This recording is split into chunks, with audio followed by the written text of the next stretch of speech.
Abahanga mu bijyanye n'ubuzima babivuga babyemeza neza ko ari ibintu bisanzwe bibaho kandi bikabaho kenshi, ko umuntu yavuka arenze kuba ari umuntu gusa, ahubwo afite imbaraga zidasanzwe mu biremwa muntu, mbega yihariye mu buryo bwuzuye, ariko arenze icyitwa human limitation, afite nk'ingufu n'ububasha buruta bwagenewe ikiremwa muntu. Nubwo bamwe bashobora kuyibona bakabyita imbaraga z'umwijima bitewe n'uko ubwabyo bijya kumera nk'ibiteye ubwoba, ariko nanone ziriya mbaraga buri wese muri twe yakifuje kuzigira. Uribuka cya gihe usebera mu ruhame se ikimwaro kikakwicwa buraho kuyirwa? Tekereza nk'uza kuba ufite ingufu zituma rimwe na rimwe ujya unyuzamo n'ugaragare ubundi ukagaragara, cyangwa ufite ububasha bwo kuguruka cyangwa gusubiza ibihe inyuma. Biriya byabaye nibiba byarabaye uko byagenze. Rero zimwe mu mbaraga zidasanzwe zishobora kuba zagaragara ku kiremwa muntu mu buryo butunguranye ni nk'imbaraga zaho ububasha ikiremwa muntu cyo kuba cyakura ibirenge hasi ku butaka, ahasigaye akaguruka akogoga ikirere, cyangwa se yaravukanye amababa amwemerera kuba yaguruka. Nubwo byaba bikanganye, ariko ibi ni ibintu twese twakwifuza kuba twagira natwe ubwacu tukaguruka, kuko ubasha kuba waguruka ntiwazongera kugorwa na rimwe no gukora ingendo. Wazajya ufite ubushobozi bwo kugera aho ushaka hose mu gihe ushaka kandi mu buryo bukoroheye kandi vuba cyane, ukabasha kuba wakwiyambutsa inyanja n'imipaka y'ibihugu mu buryo bukoroheye, kuko mu kirere hejuru mu bicu n'abasirikare cyangwa se abapolisi bo ku mipaka babayo. Ibaze ko no ku bakristo bategereje kugaruka kwa Kristo, buriya kimwe mu bihembo bya mbere bategereje kuruta ibindi ni ukumera amababa maze bagatema ikirere koko. Hari n'imbaraga zidasanzwe wavukana zikajya zigutabara kenshi gashoboka mu bihe bisa nk'ibigoye, harimo nk'imbaraga zazajya zituma utagaragara rimwe na rimwe, ugaca mu bantu nta wabasha kukubona, cyangwa se wagendera ku muvuduko uruta uwagenewe ikiremwa muntu nk'aho ukoranye moteri y'indege, ukaba wakoresha iminota 5 gusa wirukanka uva i Rusizi ugera mu mujyi wa Kigali, cyangwa se ufite ubushobozi bwo kugenzura ikintu runaka utagikozeho, ukakireba gusa ahasigaye kikibwiriza, ukaba wagisunika, wakiyegereza, cyangwa se ukagiterura utagikozeho pe. Ibi ni ibintu bibaho kuba umuntu yavukana buno bubasha, ariko bibaho nka rimwe muri miliyoni nka 500 y'abana bavuka mu gihe runaka. Uzi igitangaje se nuko umuntu umwe yagaragaye mu ruhame, bamwe mu baba ba mbere mu kumwita umuzimu cyangwa umwuzukuru wa Satani ni abakristo b'imbere cyane. Nyamara no muri Bibiliya bizera kuruta ikindi gitabo icyo ari cyo cyose, hari aho bavuga umugabo uba ufite ingufu n'imbaraga biruta ibyagenewe ikiremwa muntu witwaga Samson, aho bananditse ko yishe intare akoresheje ibiganza bye, akica abantu barenga 1000 b'Abafilisitiya akoresheje gusa igufa ry'inyamaswa, ndetse agasenya ibikuta n'inkingi zikomeye mu mazu yo muri Gaza akoresheje ibiganza bye gusa. Muri iki kiganiro cya none ndakwereka nanagusobanuriye neza abana bavukanye imbaraga zidasanzwe bakora ibitangaza bititiza isi yose. Musobanurire imbaraga batunze zituma bitwa abadasanzwe n'uburyo bazikoresha, ndetse n'uburyo babanye n'abandi muri rusange. Ni abana bato ariko bafite ubusamusoni muri bo. Mu by'ukuri aba ni bande? Ni abahehe? Imbaraga bazivana he? Muhaye ikaze kuri umuyoboro mugari w'ibyegeranyo mu Rwanda. Nimba ari ubwa mbere hageze, cyo usabwa no gukanda subscribe ugafungura inzogera kugira ngo ukomeze gutungurwa no gusobanukirwa na byinshi cyane bimeze nk'ibicanganye kuri iyi si nzima dutuye. Ndi Aime Christian. Ikaze. Waba ufite YouTube channel ukoreho imyaka n'imyaka, ariko abasubscribers bakaba barakubereye nk'imvura yo mu butayu. Ku mbuga nkoranyambaga zawe ukora buri kimwe cyose, yewe unabishoramo amafaranga menshi ashoboka, ukabiha umwanya uhagije ngo urebe ko byakubyariye inyungu nk'abandi, ariko ntibikunda kubera ko udafite abagukurikirana bahagije bakwemerera kuba wahembwa n'izi mbuga nkoranyambaga. Igisubizo cy'ibi byose ndetse n'ibindi bisa nkabyo ni imbuga SMM. Abahanga mu kuzamura imbuga nkoranyambaga, aho bagufitiye uburyo bwiza bwo kuzamura aba subscribers na views kuri YouTube, bakagufasha kuzamura aba followers bawe kuri Instagram, TikTok, Facebook, X, Snapchat n'izindi mbuga nkoranyambaga zose, bakanagufasha gukora monetization, ugatangira kwinjiriza akabagari k'amafaranga kuri izi mbuga nkoranyambaga mu buryo bwihuse bitakugoye, kandi byose ukabihererwa ku giciro gisa nk'ubuntu. Si ibyo gusa, kuko aba banagufasha kwamamaza business yawe ku mbaga nyamwinshi binyuze kuri Instagram, TikTok, Facebook mu buryo bw'ama ads. Bahamagare cyangwa ubandikire kuri WhatsApp yabo aka kanya kuri nimero uri kubona muri screen yawe.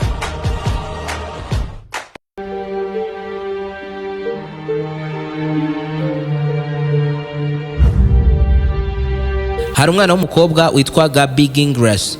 Ni umwana wavukiye muri leta ya Missouri ho muri Leta Zunze Ubumwe za Amerika. Uyu ni umwana mu mikurire ye, aho buri gihe yabaga ari kumwe n'umuntu ushinzwe kumucunga ngo ataza kwikomeretsa, kuko uyu mwana afite ubushobozi bwo kutumva uburibwe icyaba icyo ari cyo cyose. Birumvikana nkaho kutagira uburibwe wumva ari ibintu byiza, ariko ku mwana muto nk'uyu ho byari ibindi, kuko uyu mwana yirumaga intoki kenshi gashoboka kenda kuzica kubera nta buribwe yumva, akanijombagura ibikoresho byinshi byiganjemo ibikoze mu byuma ku mubiri we, cyane cyane mu maso, akitura hasi akarenda ava amaraso, ariko ukabona nta kibazo afite. Mbega kuri we kuba yarira byabaga bitewe gusa no kuba babaye bitewe n'ibyiyumviro afite, ariko yumvise cyangwa se abonye ibintu bikamubabaza, ariko mu by'ukuri nta cyamubaho ku mubiri we ngo ababare habe na gato. Ubyumve neza ko kubera ukuntu uyu mwana yajyaga yiruma intoki akenda kuzica, byanabaye ngombwa ko kwa muganga bamukura amenyo hafi ya yose yari afite ngo abanza kure. Hari n'undi mwana muto witwa Hasina Mazleman wo muri Lebanon. Mu gihe yari afite imyaka 12, ababyeyi batunguwe no kubona umwana wabo w'umukobwa mu maso ye havamo udupiyese duto tw'ibirahure mu kigo cy'uko hakaje amarira. Iyo umwana yagiraga agahinda akarira, aho kuzana amarira yazanaga uturahure duto mu maso he, ndetse ababyeyi be babyitegereje neza mu maso ye babonyemo n'utundi turahure twinshi, bahita bamwihutana kwa muganga. Mu kumugeza kwa muganga, muganga nawe ubwe yaje kumirwa kubera ko bwari ubwa mbere abonye ikibazo nk'icyo. Ubyumve neza ko icyo gihe biba uyu mwana byamuteraga uburibwe bwinshi nk'undi ari we wese wasohorwamo ibirahure mu maso he, kandi bibarwa ko buri munsi mu maso he havagamo uturahure duto byibura 7. Gusa ariko bigacangana ku kuba byaravaga mu maso ye bitamukomerekeje na gato nubwo byamuteraga uburibwe. Bamwe bifashishije inkuru z'abamotari biye muri Lebanon bati na amarira ye yafatanye akaba ibirahure, cyane ko abahanga mu by'ubuzima byari byarabagoye byarabananiye rwose kuba babisobanura ikibazo nk'iki ngiki cy'ukuntu amarira yahindutse ibirahure, kandi ibirahure nabyo bikajya bisohoka mu maso h'uyu mwana bitahakebaguye. Iki ni igitangaza kugeza n'ubu kitigeze gisobanuka, ndetse abahanga byarabacanze bigeza n'ubwo bamanika amaboko.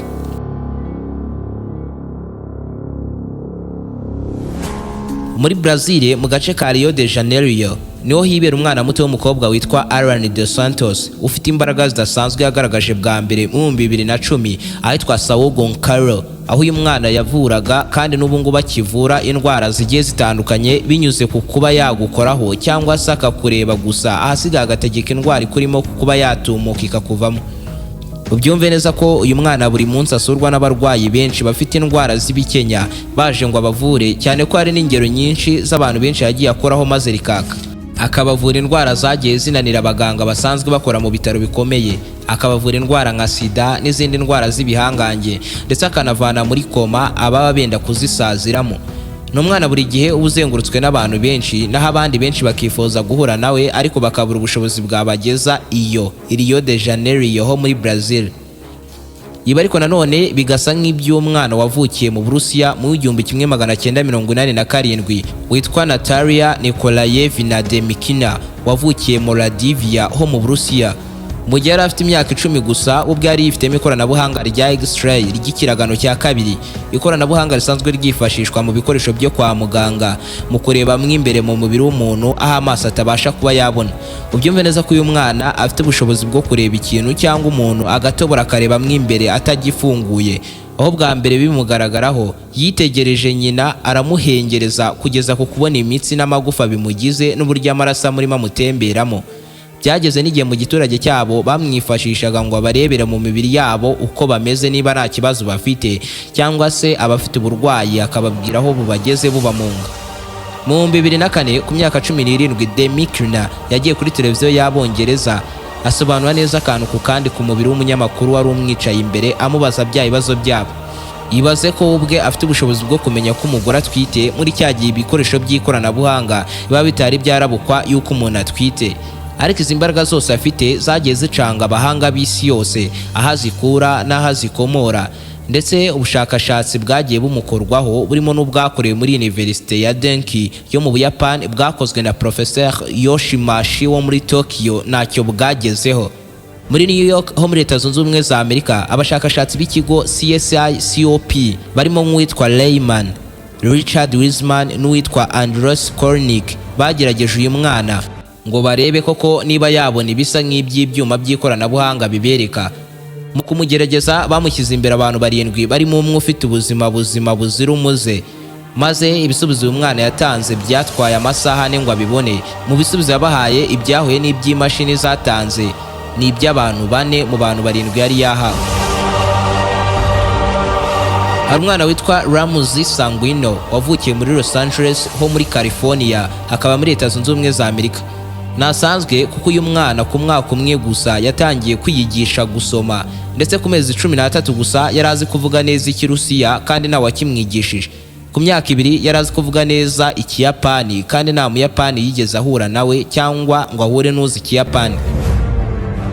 Ubyumve neza ko ku myaka 5 yarazi gusorovinga imibare ibaho n'itabaho, ndetse akaba umuhanga cyane mu bijyanye n'ubumenyi bwa shimi buboneka kuri periodic table.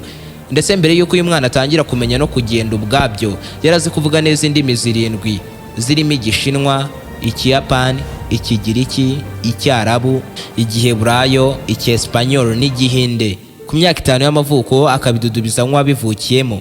Igitangaje kuruta ibindi ni uko izi ndimi zose yagiye aziyigisha kandi yazimenye mbere yuko amenya Icyongereza kandi aricyo yavukiyemo. Si ibyo gusa kuko uyu mwana afite icyitwa telepathic cyangwa se autistic, ashobora kuba yamenya icyo abantu batekereje muri uwo mwanya cyangwa akamenya uburyo bari kwiyumva binyuze gusa mu kuba yabareba mu maso. Ibaze ko uyu mwana yabashaga kuba yavuga umubare nyina yanditse ahantu runaka yiherereye kandi ahantu azi neza ko uwo mwana atagera, ukaba wakwandika umubare runaka ku kiganza cyawe, aguseka cyane mu buryo butamugoye akakubwira atanakwitayeho ati ni 7, kandi koko mu by'ukuri wari wanditse 7 wanabyanditse ahantu hihishe pe. Dr. Diane Powell, umushakashatsi wanahoze ayobora itsinda ry'abashakashatsi mu bijyanye n'imikorere y'ubwonko muri University ya Harvard, asobanura ko ibintu nk'ibi bishoboka gusa mu gihe umwana yavutse ku mubyeyi ufite ubumuga bwo kutavuga, cyangwa mu gihe umwana yavukanye ubumuga bwo kutumva, akajya amera nk'aho asomye mu bwonko bw'abantu akamenya icyo bamubwiye. Ibi babyita telepathic communication. Ariko nanone si buri wese uvukana ubumuga bwo kutumva uvukana impano nk'iyi, ahubwo nabyo biba gake karenze agashoboka. Ibaza umwana umenya ibintu byanditswe ahantu runaka binyuze gusa mu kureba uwabyanditse mu maso, ibintu bitabarwa nk'amahirwe. Giuliano Strowe yavutse ku tariki 18 z'ukwezi kwa gatandatu mu 2004, avukira Piove de Sacco ho mu Butaliyani.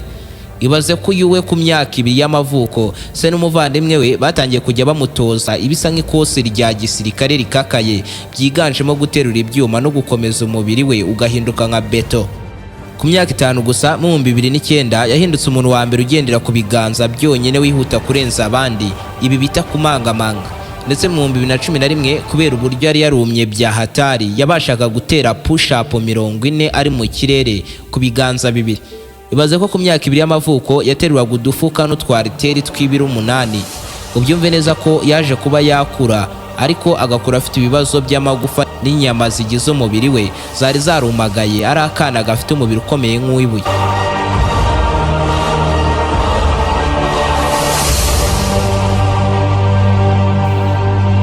Ariko hari umwana w'umushinwa witwa Yang Jinlong, we noneho niyigeze ahabwa imyitozo nk'iyi ngiyi ikarishye.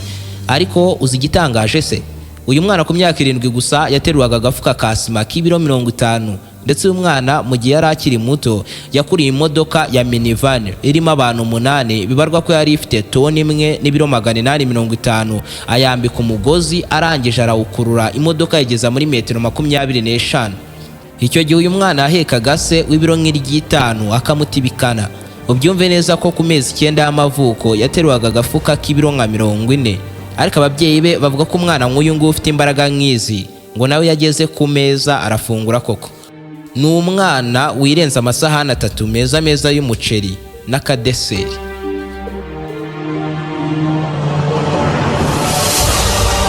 Hari undi muhinde ukiri muto witwa Tanishki Abraham wavutse mu kwa gatandatu mu 2003, yavukiye Sacramento ho muri California muri Leta Zunze Ubumwe za Amerika ku babyeyi babimukira b'Abahinde. Uyu mwana nawe afite ubwenge buruta bw'abandi. Ubyumve neza ko ku myaka 4 gusa yahindutse umwe mu bitwa Mensa. Aba bakaba itsinda ry'abantu ba mbere bafite IQ iri hejuru gusumbya abandi mu isi hose. Nyuma yo kugeragezwa na test yatsinze ku kigero cya 99.9%. Ku myaka 5 y'amavuko kubera ubwenge bwe, University ya Stanford University iri mu zikomeye mu isi hose yamuhaye course y'imibare y'amezi 3. Kugezwa ku myaka 7 yinjiye mu ishuri rikomeye muri Leta Zunze Ubumwe za Amerika, American River College, aho yize imibare, siyanse n'indimi z'imahanga. asoreza muri Universite ya UC Davis ku myaka 11 afite bachelor degree muri biomedical engineering. Nibyo uyu mwana ku myaka 11 yarasoje amashuri, abandi basoza bafite abagore. Ubyumve neza ko uyu mwana ari we washinzwe cyitwa Medical AI Research Center. Iki kikaba ikigo gikorana bya hafi na University ya Stanford na Princeton mu gukora imiti igezweho hifashishwa ubwenge bw'ubukorano AI medicine. Kubera ubwenge afite bwanamugize umwe mu nshuti za hafi n'uwahoze ari perezida wa Leta Zunze Ubumwe za Amerika Barack Obama.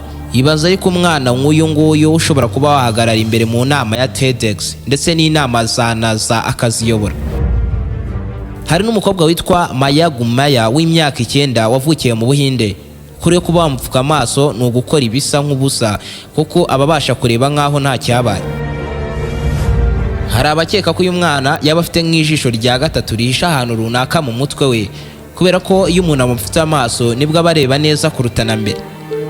Hari ukuntu noneho umuntu aba afite imbaraga zidasanzwe abantu basanzwe nk'amwe mukamwita cyangwa se mukamwitirira ko yaturutse ku wundi mubumbe. Rero ibi bikajyanirana n'umwana witwa Boris Kiprianovich, umwana muto cyane bakunze kuvuga ko yakomotse ku butaka butari ubwino, akaba ari uwiyo hejuru mu kirere, kuko uyu mwana azi neza akantu ku kandi ku mubumbe wa Mars. Ndetse we ubwe anavuga ko mbere y'uko avukira mu Burusiya ngo yahoze yibera kuri uwo mubumbe wa Mars, ndetse ku myaka 2 kuri 3 yaramaze kuba yasoma ibitabo by'ubuhanga biri mu bya mbere bifite ubuhanga bwinshi mu isi. Ariko nubwo ibi byose abizi, ntabwo abahanga babyemera ko mbere y'ubu buzima yabaye ku mubumbe wa Mars. Kimwe nk'akana gato kitwa Adam Kirby ni ikimenyetso cyiza cy'uko ubwenge atari imyaka, kuko ku myaka 2 gusa y'amavuko niwe muntu muto mu itsinda ry'abanyabwenge b'isi nahoze mvuga mu kanya bitwa Marsa, bafite IQ isumba abandi mu isi. Mu gihe abandi bana bangana nkawe baba barwana no kugenda, uyu mwana wahangayikishijwe n'ubwenge bwenda kuzamusaza kuko afite IQ y'141, akaba umwana urusha igipimo cy'ubwenge bamwe mu bayobozi n'abigeze kuba bo babahanga kuruta abandi mu isi nka Barack Obama na David Cameron, mu gihe we atanabasha no kuvuga interuro yose. Mu bantu bagucanze rero muri iki kiganiro ongeraho n'uwitwa Ben Underwood. We noneho inkuru ye ni igikenye. Ibaze ko afite imyaka 3 gusa yarwaye kanseri y'imboni y'ijisho, birangira amaso ahumye burundu, ariko birangira we n'ubundi akomeje kureba nk'ibisanzwe kandi amaso yarahumye. Ibaze ko agenda mu nzira nk'ibisanzwe adakoresheje agakoni, akaba umukinnyi mwiza wa basket udahusha paniye, kandi ibyo byose akabikora mu gihe afite ubumuga bwo kutabona. Hari abantu bundi baba batangaje pe. Ubyumve neza ko no mu Burusiya haba umukobwa witwa Anna Berish ajya agira gutya mu gihe yumva ashaka gukora gasiporo, akaba yakora ubu push up nk'icyatanu mu minota nka 40, akagira umubiri wirambura ukanigondagonda nk'ahakoze muri mastike wagira ngo nagufagira. Ibaze kweri. Mwibuke kuduha ibitekerezo byanyu n'uburyo mwakiriye kino kiganiro mubinyujije muri comment. Nimba ukunda ibyo nkora, ibuka kunkurikirana ku mbuga nkoranyambaga zanjye zirimo Instagram na TikTok. Ni Aime Christian 01. Niba ari ubwa mbere kandi wari wisanze kuri umuyoboro mugari w'ibyegeranyo mu Rwanda, icyo usabwa no gukanda subscribe ugafungura inzogera kugira ngo ukomeze gutungurwa no gusobanukirwa na byinshi cyane bimeze nk'ibicanganye kuri iyi si nzima dutuye. Ndi Aime Christian. Naho ubutaha.